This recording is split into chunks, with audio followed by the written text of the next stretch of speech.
We do have landfall. Jared just said. Can you guys can confirm that? I assume we have landfall, according to Jared Maloney behind the camera right now, who just shouted that out. By the way, our team is inside of a very well built structure here in St. Anne Parish, tucked into a garage. We have been showing that earlier today, and we'll try to show that again as situation deteriorates. But what I was saying earlier, gentlemen, is, okay, we are about 50 miles to the east of Montego Bay, and where all those resorts are. You know, so many people, and we got official word actually from the tourism minister and his people that there are 25,000 visitors in Jamaica right now. That's a lot of people that couldn't get out of the airports before all of this started to happen this weekend. And so they're very concerned, and they're telling us that they are making sure that the priority is that everyone is safe in those resorts.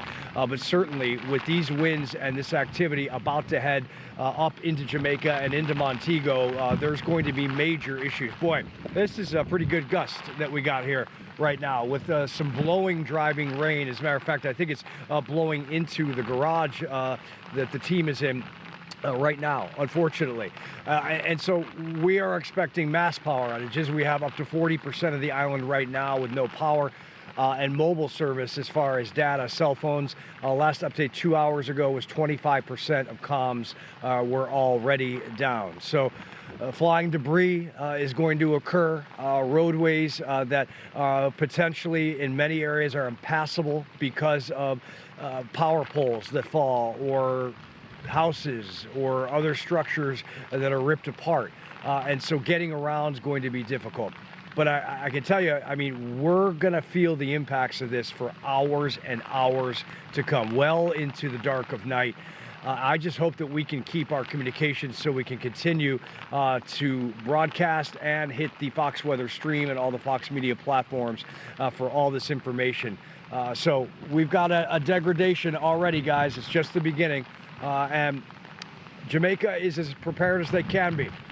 But what country could be prepared for 185-mile-an-hour winds and an historic hurricane? Not many. In fact, not any. Not even in the United States. Robert, you're right. We're confirming it for you. 185-mile-per-hour winds at landfall, 892 millibar, low pressure. That was near New Hope, Jamaica at 1 p.m. That was our landfall officially made by the National Hurricane Center. New Hope, Jamaica. New Hope, Jamaica.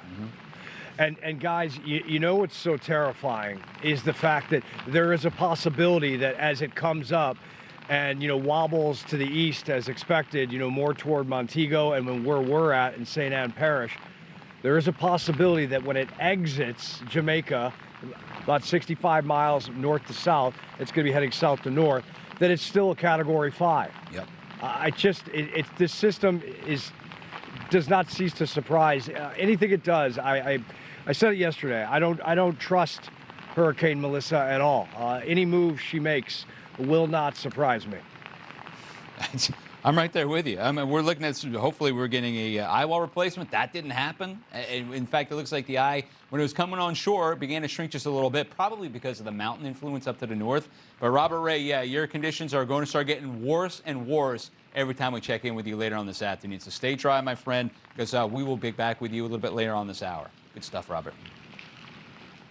Yeah, not only has the ERC not taken place, but this thing jogged to the left a little bit, stayed over water longer, super warm water, which has been fueling this. Right. And to Robert's point, I mean, you could shave 25 miles per hour off the maximum sustained winds and still be a 5 as this comes off Jamaica. The amazing part. And the other thing that's amazing, and the higher up you go in elevation, the less interaction you have with any kind of friction, the winds pick up in speed. 20, 30% easily. We make it 240, 250 mile per hour winds on the hilltops. That's the EF5 equivalents that we've been talking about. I mean, the strongest tornadoes ever, 300 miles per hour? Yeah. This is just shy of that, but it's mega. You're talking about 20, 30 miles wide of an EF4, EF5 tornado slam into the west side of Jamaica right now. So by the numbers here, this is top 3 for pressure. Right. That's anywhere in the Atlantic basin at any point in the season. Including the Gulf, including the North Atlantic and the Caribbean. Across the period of record. And for landfalling storms, if you go by